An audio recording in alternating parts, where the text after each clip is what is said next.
Glória a Deus, agora eu posso pregar. Aí no seu boletim, você está aí com o tema que eu quero falar hoje, Vencendo Vem Jesus. Já tem alguns domingos que eu venho falando, desde há 5 domingos atrás, Deus colocou uma palavra no meu coração e eu comecei a falar sobre Jericó. Você já ouviu falar de Jericó? Vem com Josué lutar em Jericó, Jericó. Conhece ou não essa musiquinha? Então eu comecei a pregar sobre isso e fui estendendo a pregação. E hoje eu quero ainda falar sobre a organização do exército hebreu. Você sabe, todo exército existe uma organização. Os exércitos não vão para uma batalha de qualquer maneira. E não era diferente o exército dos hebreus. Então, deixa eu te dar uma pequena explicação aqui sobre a Bíblia. Os 5 primeiros livros da Bíblia chama-se Pentateuco. O primeiro livro da Bíblia é Gênesis. E Gênesis fala sobre a criação. O segundo livro da Bíblia é Êxodo. E Êxodo fala sobre a saída do povo hebreu do Egito e indo em direção a Canaã. Por isso que chama Êxodo, que é a saída. Aí tem o livro de Levíticos. O que é o livro de Levíticos? O povo hebreu ficou 400 anos morando no deserto, no Egito. Quando eles saem do Egito, eles não estão mais submetidos às leis egípcias. Então o livro de Levíticos fala sobre as leis de Deus para o povo, enquanto passa pelo deserto, saber qual é a conduta que eles devem ter. Então, para você entender, eles ficaram 40 anos no deserto, os hebreus. Aonde que eles levavam o resíduo deles? Resíduo, lixo. O que eles faziam? Tinha uma regra sobre isso, está lá no livro de Levíticos. Não tinha banheiro. Como que fazia, então, para usar o banheiro? Tem também no livro de Levíticos a conduta que eles deveriam ter sobre os resíduos gerados por ele de forma biológica. Né? Então, se acontecer um assassinato no deserto, enquanto eles estão saindo do Egito e indo para Canaã, também está lá a lei em Levíticos. Então o livro de Levíticos fala sobre as leis, como eles deviam conduzir. E o livro de Números, que é o que eu vou ler hoje, o livro de Números fala sobre a contagem dos hebreus. Então o livro de Números não recebe esse nome por acaso, é porque é sobre números que é descrito lá. A contagem de cada uma das 12 tribos, quantos homens tinha, quantos soldados tinha, né, o tamanho do território, a divisão do território para cada uma das 12 tribos, porque a nação de Israel era composta por 12 tribos, 12 grandes grupos.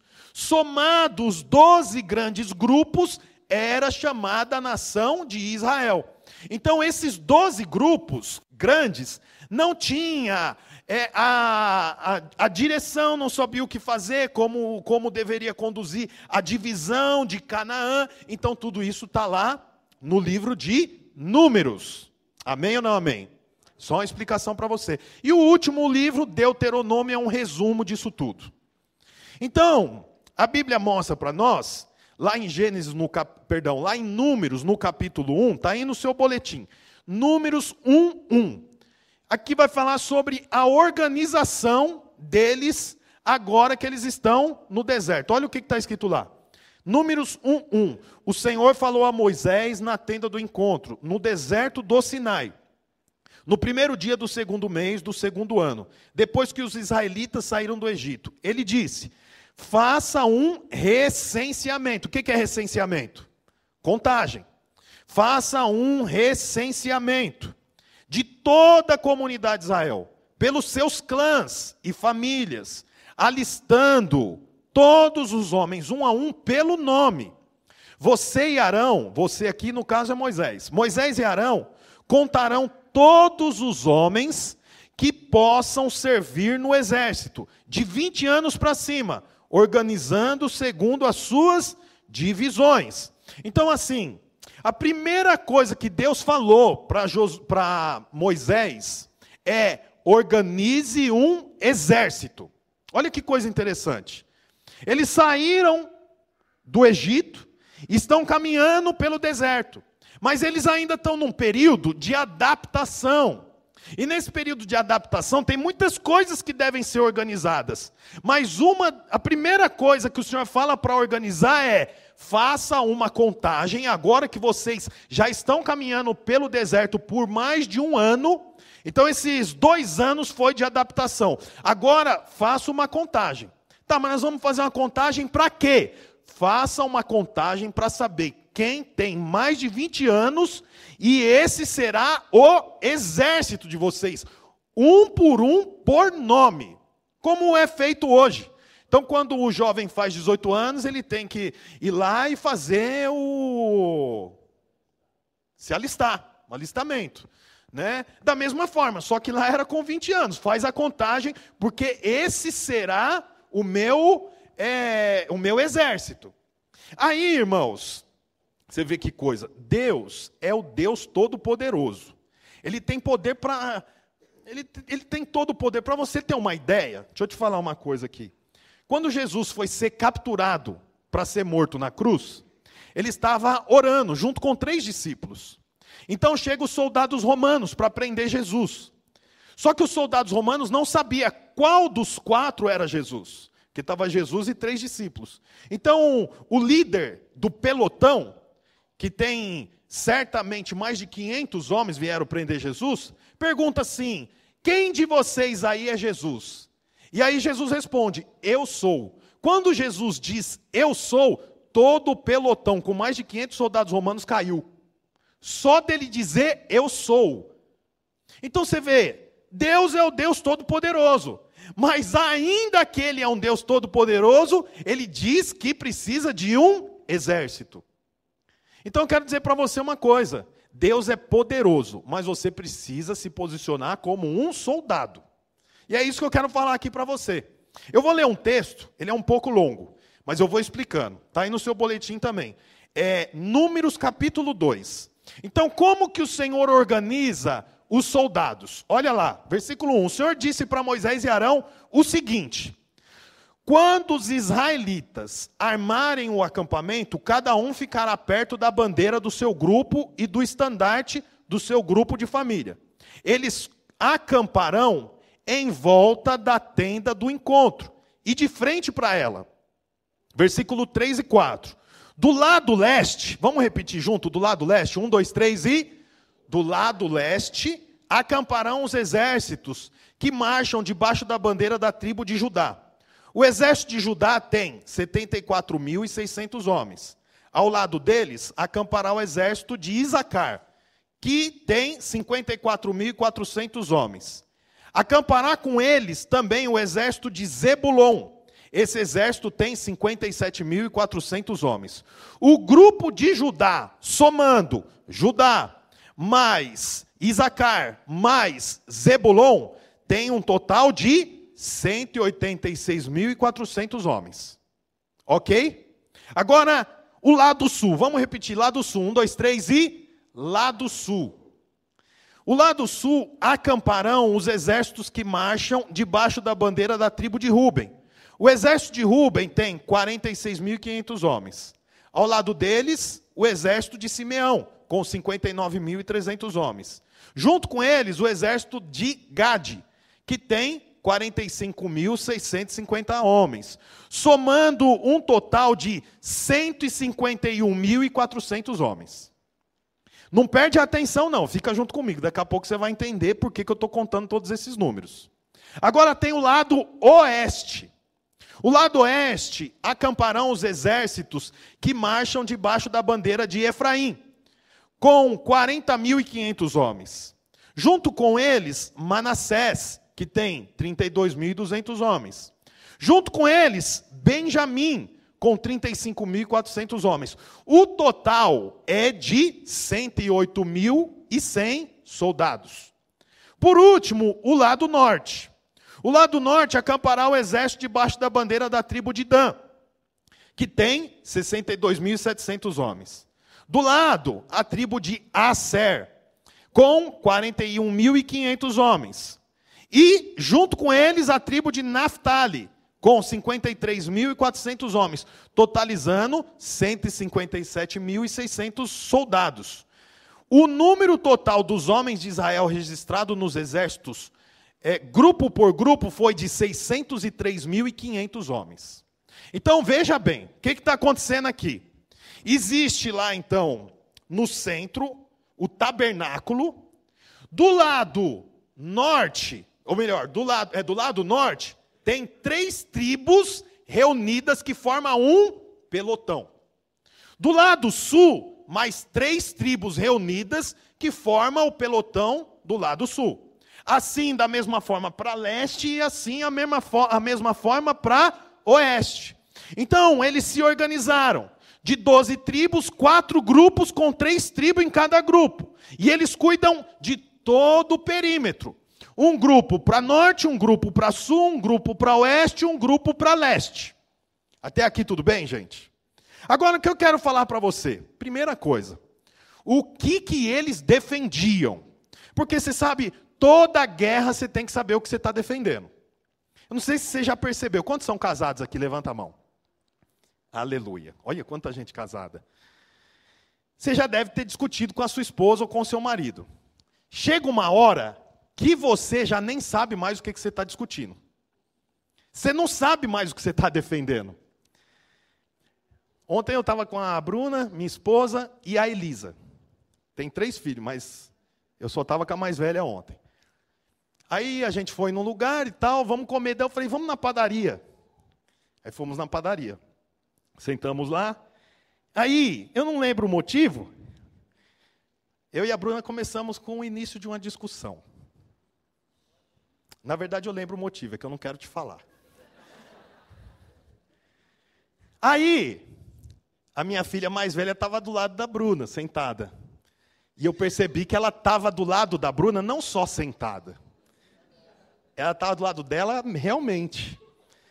E eu estava me defendendo. E as duas olhando para mim. E nisso chegou o garçom, bem na hora. E aí ele fez assim, vocês já pediram? Daí eu falei, não, eu quero pedir ajuda.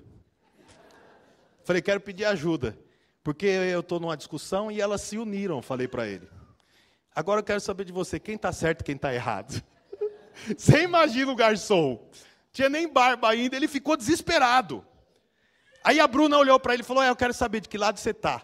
Aí ele fez, não, eu falei, já percebi, você quer ficar do lado dela também. Então você sabe, numa guerra, você tem que saber o que você está defendendo, senão daqui a pouco você perde completamente o rumo da batalha que você está. E aqui eu acabei de ler que o exército está montado, mas eles estão montados defendendo o quê? Está lá no versículo 2, olha lá, Números 2:2. Quando os israelitas armaram o acampamento, cada um ficará perto da bandeira do seu grupo e do estandarte do seu grupo de família, eles acamparão em volta da tenda do encontro, de frente para ela. O que é a tenda do encontro? É o tabernáculo. Então assim, você já sabe que os judeus não tinham relacionamento com Deus no Velho Testamento. O relacionamento com Deus era feito por meio do sacerdote. E também não era em qualquer lugar. Aonde que o sacerdote relacionava com Deus? No tabernáculo. Que também é chamado de a tenda do encontro. Por que se chama a tenda do encontro? Porque era o lugar que Deus se encontrava com o sacerdote. Que falava com Deus e Deus falava com o sacerdote. Então, as 12 tribos separadas em 4 grupos, estava de frente para o tabernáculo e em volta do tabernáculo. Então você vê que interessante, o exército não estava posicionado defendendo a sua própria casa. O exército não estava posicionado defendendo nem mesmo o seu próprio pescoço.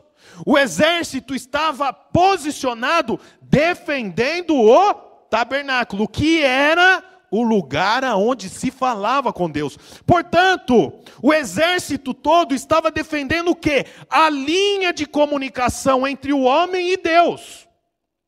Você está entendendo? Quando você está passando por uma batalha, irmão, é natural que você esteja preocupado em se manter vivo. Mas o exército em que Deus montou a divisão, ele diz o quê? Olha para o tabernáculo, que o tabernáculo fala de comunicação com Deus. Portanto, quando você estiver passando por um tempo de crise no casamento, de crise no relacionamento, de crise no trabalho, na empresa, crise financeira, tem uma coisa que você tem que defender mais do que qualquer outra: o seu relacionamento com Deus. É muito curioso, porque quando alguém está passando por uma crise financeira, ele não está preocupado, na realidade, em comunicar com Deus. Ele está preocupado em conseguir trabalhar mais, fazer mais hora extra, trabalhar mais tempo. Por quê? Porque ele precisa de mais dinheiro. Mas na realidade, quando você passa por uma guerra, o que você tem que priorizar mais é o seu relacionamento com Deus.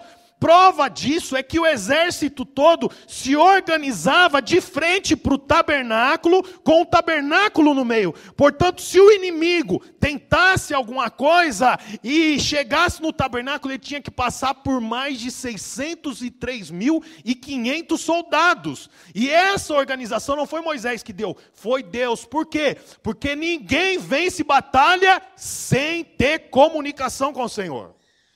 Nós temos muitos testemunhos aqui. Tem um testemunho que eu uso bastante, de uma irmã nossa aqui, que estava passando por uma crise terrível.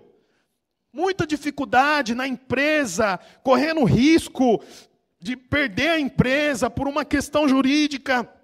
E ela já passava 2 ou 3 noites sem dormir, preocupada, que nem um zumbi. E aí um dia ela, orando, falou: meu Deus, eu preciso descansar, eu não aguento mais, eu preciso descansar. E aí ela morava aqui no bairro. E ela falou: tem uma igreja lá no bairro onde eu morava. E ela veio e no caminho ela falava: eu não aguento mais, eu preciso descansar. E ela estacionou o carro. Quando ela desceu, ela viu que o nome da igreja é Noa, lugar de descanso. Ela falou que ela já se emocionou na porta. Então você sabe, no meio de uma crise, que você está correndo o risco de perder o emprego, perder a família, perder os bens. Quero dizer para você que você não pode perder uma coisa: sua comunicação com o Senhor. Se você não perde a sua fé, você não perdeu nada. O problema é quando você perde a fé. Então você vê, os soldados, eles se organizavam de modo que nem mesmo eles estavam olhando para a casa deles. Eles estavam de costa, porque os soldados, eles acampavam de frente para o tabernáculo, de frente para a tenda do encontro. Eles não estavam se organizando para defender o próprio pescoço, eles estavam organizados para defender o tabernáculo, que era o lugar que se falava com Deus. Quero dizer para você que hoje, depois que Jesus morreu na cruz, não tem mais o tabernáculo. Portanto, você já sabe que todos podem falar com Deus. E não precisa ir num lugar para falar com Deus. Portanto, no meio de uma batalha, nós não defendemos o prédio da igreja. No meio de uma crise, nós não defendemos o lugar geográfico. No meio de uma crise, nós defendemos o quê? O meu relacionamento com o Senhor. Portanto, eu estou passando por um dia difícil, uma semana, um mês difícil, mas domingo é dia de culto. Eu estou mal, estou desanimado, hoje eu não vou na célula. Não, quarta-feira é dia de célula, eu vou, mas nem se for patinando, mas eu vou. Por quê? É o lugar que você relaciona, fala com Deus. Você pode falar com Deus em qualquer lugar, mas eu quero te fazer uma pergunta. Você chegou aqui às 18 horas, mas você começou a se arrumar às 17h30. Alguns homens às 17h55. Mas você já começa a prestar um culto quando você começa a se arrumar. Aí você vem para o culto. Aí você participa do louvor, participa da palavra. E nós ficamos aqui até 19h30, 7:45. Mais de uma hora. Quando que você faz isso na sua casa? Quando que você separa 2 horas para cultuar a Deus? Portanto, para muitos, o lugar que ele tem para parar e levantar as mãos e cantar e ouvir uma palavra e orar, é aqui no culto. Aí ele está passando por uma crise e as coisas parecem estar desmoronando. Já passou por isso? Quando parece que está tudo desmoronando, tudo derretendo? Casamento, relacionamento familiar, finanças, está tudo derretendo. Aí, ao invés de vir para o culto, ele fala: não, hoje eu preciso de respirar ar puro. Aí pega o carro e vai para a praia. Puxa, mas é o dia de você defender a comunicação com Deus. Ah, não, eu preciso tomar uma caipirinha. Dar uma pensada na cervejinha. Água de coco, uísque, para mim tanto faz. Eu não sei porque vocês riem quando fala isso. Vocês lembram do quê? Então assim, puxa vida, o dia de defender. Para onde que vai? Para outro canto? Não! É o dia de você ir para Deus. É o dia de você separar para chorar. Eu não sei se você viu aqui uns 5 jovens aqui na frente. No louvor os jovens vêm todos para frente. Geralmente está cheio aqui. Nós estamos tendo encontro. Não sei se você viu um de joelho, o outro orando, junto com o outro. Puxa, isso aqui é que é uma... Sabe, é o dia mau, o dia que as coisas não vão bem. É o dia que a fraqueza... É o dia que você cai de joelho. Então os soldados estavam ali, exatamente guardando a presença de Deus. Diante de tudo, meu irmão, guarde a presença. Não perde a presença. Sabe, quando você estiver no dia mal, receber aquelas ligações de cobrança, não perde a mão, não. Vai você, quem mandou você me ligar aqui? Já recebeu cobrança no telefone? Senhor, eu não posso responder ao senhor. Senhor, o senhor ainda está aí? Você vai ficando com mais raiva. Você vê que interessante, eles estavam de frente, o versículo 2 fala que o tabernáculo estava no centro, e eles estavam de frente para o tabernáculo, sim ou não? Não é isso que diz o versículo 2? Se eles estavam de frente para o tabernáculo, eles estavam de costa para quem? Para possíveis inimigos, para possíveis ataques, porque o tabernáculo está no centro, e eles estão de frente para o tabernáculo. Então, se eles estão de frente para o tabernáculo, automaticamente eles estão de trás para possíveis ataques. Quero falar para você que você não deveria valorizar demasiadamente o seu inimigo. Porque tem dias maus, mas você não deveria focar no inimigo. Você deve focar na presença. Você deve focar no devocional ao Senhor. Olha que coisa curiosa, o exército, que deve estar sempre pronto para defender, está de costas, de frente para o tabernáculo. O tabernáculo não era um lugar que oferecia risco a eles. O tabernáculo era a imagem da presença de Deus, e eles estavam de costas para inimigos, de frente para a presença de Deus. Você vê que interessante. Você conhece uma batalha conhecida como a Batalha de Davi e Golias. Davi lutou contra Golias, um gigante, mas na realidade não era para ele ter lutado. Quem que deveria ter lutado aquela batalha? Saul. Sabe por que Saul não lutou? Porque ele valorizou demasiadamente o inimigo. O inimigo era gigante, fazia 40 dias que Golias ia para frente do exército de Israel e ria da cara deles. Dizia para eles: vocês são um bando de fracos, não tem um homem aí, não tem nenhum para vir contra mim, eu arrebento com todos. Ele tinha uma lança que homem nenhum conseguia levantar de tão pesada que era. Saul, como rei, deveria ir lutar. Ele chamava Saul para a batalha. Vem, Saul, seu rei fraco, diante do... Olha a vergonha, 40 dias. Davi chega para trazer comida para os irmãos que estavam na batalha. Ele ouve aquilo e fala: o que está acontecendo?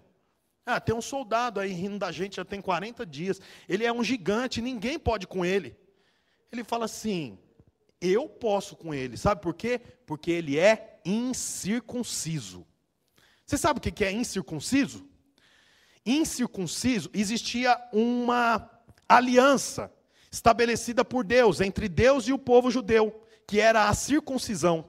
A circuncisão era um corte no pênis da criança quando ela tinha até 8 anos de idade.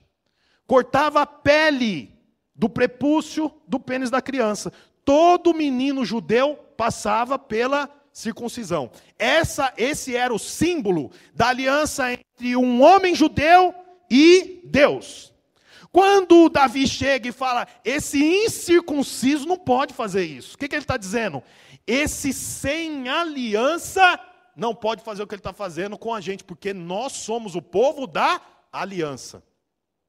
E eu quero dizer isso para você, meu irmão. Você pode ter muitos inimigos, mas eles não têm aliança com Deus Todo-Poderoso. Você tem. Você tem aliança. O texto diz assim, ó, Êxodo capítulo 15, versículo 3. O Senhor é um guerreiro. O seu nome é Senhor. Olha só, Deus é um guerreiro. Não sei se você já assistiu um filme. Eu acho que é Troia. Que tem o Brad Pitt. Não é? O começo do filme vem o Brad Pitt, que não é nem alto, e tem um homem rindo dele, e está todo mundo ali perdendo a batalha. Daqui a pouco falam assim, ó, chegou o guerreiro, que é ele. E ele vem, todo mundo vai abrindo o caminho para ele, ele vem correndo, vê o inimigo, vai correndo para o inimigo, e ele pula e encrava assim a espada nas costas do inimigo e continua andando. Olha para todo o exército inimigo e fala, tem mais alguém aí? Eu fico imaginando que isso aqui é muito parecido com quando o Senhor ia para a guerra, porque o texto diz aqui, o Senhor é um guerreiro. E eu quero dizer que isso não é história de um livro que é estudado nas escolas municipais, não. Isso é a Bíblia, é o livro da vida. Diante da sua batalha, há um Deus que zela por você. Há um Deus que se interessa que você tenha vitória. Amém, irmãos? O texto diz assim, em Salmos 24, 8. Olha o que está escrito lá. Salmos 24, 8. Quem é esse Rei da Glória? É Deus. O Senhor forte e poderoso. O Senhor forte e poderoso. O Senhor poderoso na batalha. Olha, o Senhor é poderoso na batalha. Estou lembrando de uma música aqui. Essa que nós vamos cantar? Pelo Senhor marchamos sim, o seu exército poderoso é. Toda glória será vista em toda a terra. O nosso general é Cristo. Quem conhece essa música? Seguimos os seus passos, nenhum inimigo nos... Olha, você vê como é que eu canto bem? O texto lá em Isaías 42, 13 diz, o Senhor se prepara para a guerra e sai pronto para lutar, como um soldado valente, com toda a força. Ele solta o grito de batalha e com o seu poder derrota os seus inimigos. Aleluia, irmãos. Diga amém. Isso, voluntariamente, diga amém. Porque você tem batalha, eu tenho batalha. E aí no dia da batalha a gente se cala, a gente, sabe, fica amarelo, esquisito, não quer sair de casa. Mas a palavra de Deus diz que o Senhor é por você. E por último, não há salvação sem cruz. Põe para mim, tem uma imagem de uma cruz aí? Está aqui. Olha isso. Eu vou explicar para você o que é isso. Olha para cá. Está vendo o centro ali? É vermelho, não é? Esse centro é o tabernáculo. Era assim. O tabernáculo ficava no centro. Aí tem 4 grupos que cuidam de todo o perímetro. Então, tem um grupo, vamos ver lá na Bíblia que eu te mostrei. Tem o grupo que cobre o lado leste. Lado leste está ali, 186.400 soldados. É o grupo com maior número de soldados. Portanto, ele vai até mais para baixo ali, porque o número é maior. Aí tem um segundo grupo, o grupo que cuida do sul. O grupo que cuida do sul, 151.400 soldados. Tem o grupo que cuida do norte, com 157.600 soldados. E tem um grupo menor, é o menor de todos, que é aqui, 108.100 soldados. Eles se organizavam dessa forma. Se tivesse um jeito, se tivesse um drone, naquela época, e filmasse a estrutura do exército, era isso aí que ele ia filmar. Agora, eu não sei se você consegue perceber qual é a forma que dá a estrutura que Deus mandou o exército ficar. Uma cruz. Você vê que interessante? Os hebreus que estavam ali nos pelotões, eles não tinham noção do que eles estavam fazendo, mas eles já estavam invocando o nome de Jesus, sem Jesus nem ter vindo na terra. Porque quem deu a direção para eles se organizarem foi Deus. Deus não falou, vai ficando aí, eu quero todo mundo em volta do tabernáculo. Não. Ele organizou de uma maneira que ficava exatamente no formato de uma cruz. As duas asas são de 150 mil, com uma pequena diferença. A ponta é o grupo menor, mas a tribo de Judá, que é o grupo maior, vai até embaixo, formando assim uma cruz. Portanto, eu quero dizer para você, meu irmão, que não há vitória sem cruz. A vitória está em Cristo. Não adianta você ter dinheiro, condição, contato, networking, inteligência, QI. Não, eu sou bom de conversa, sou um baita vendedor. Isso aí não quer dizer nada. Agora, quando você está em Cristo, aí isso tudo é potencializado. Porque a vitória não está na nossa capacidade. A vitória está em Cristo. Você vê os soldados que estavam nessa formação, eles tinham lanças, eles tinham flechas, eles tinham toda a estrutura para uma batalha. Mas eles não confiavam nessa estrutura. Eles confiavam em Deus. Por isso que eles ficavam de costa para o inimigo. Porque se não for Deus lutando por nós, em vão é a nossa luta. Em vão é a nossa luta. Você sabe, eu vejo uma preocupação dos pais para com os filhos. Até porque hoje em dia há um ataque sobre as nossas crianças. Você já sabe disso. Um ataque pontual contra as nossas crianças. Na internet, no YouTube, em todo lugar. Parece que o YouTube tem uma programação para emburrecer as crianças. Não é verdade? Agora, criançada é caputina bailarina o tempo inteiro. É uma loucura aquilo. Eu, particularmente, não acho que tem mensagem subliminar nenhuma naquilo. Mas emburrece as crianças. Então, existe uma frente contra isso. E muitos pais se preocupam em proteger as crianças, você está certo. Mas eu quero te falar uma coisa. Se você, que é pai, não focar na presença de Deus, todo o seu trabalho é em vão. Não adianta você falar para as crianças que ela tem que ir para a célula se você não vai para a célula. Tem que ir para a igreja, você falta. Isso que é o mais importante, é isso que nós focamos. Focamos a presença de Deus, porque é o único jeito que tem para nós resistirmos o inferno contra os nossos filhos. Mostrar para os nossos filhos a cruz, a importância de servir a Deus. Isso defende, isso protege. Pode acreditar no que eu estou falando. Mostra para os seus filhos Cristo. Mostra para a sua casa Cristo. Porque isso tem poder para alterar a nossa realidade. Portanto, nós podemos ver que quando Deus deu uma ordem para Moisés, para organizar o exército, a ordem não era: mantenha as vossas espadas sempre afiadas.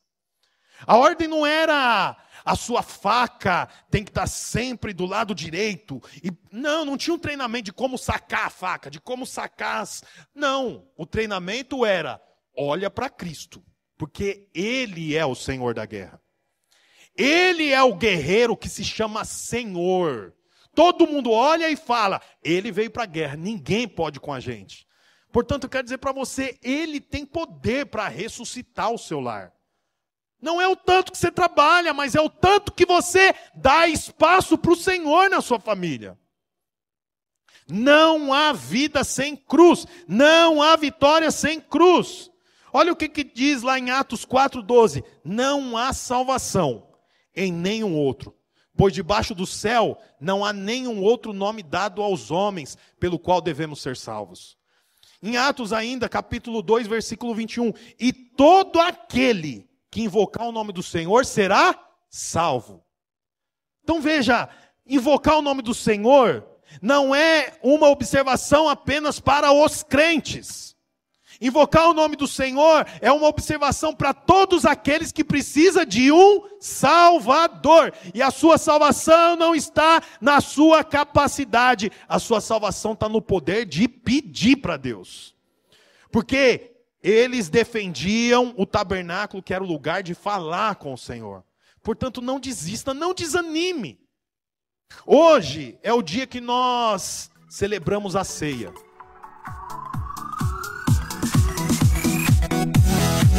Olá, você acabou de escutar mais uma de nossas pregações. Eu quero aproveitar e te fazer um convite para que você venha aqui nos conhecer pessoalmente em um dos nossos cultos. Também aproveite e nos siga nas redes sociais para mais informações. Deus abençoe e até mais.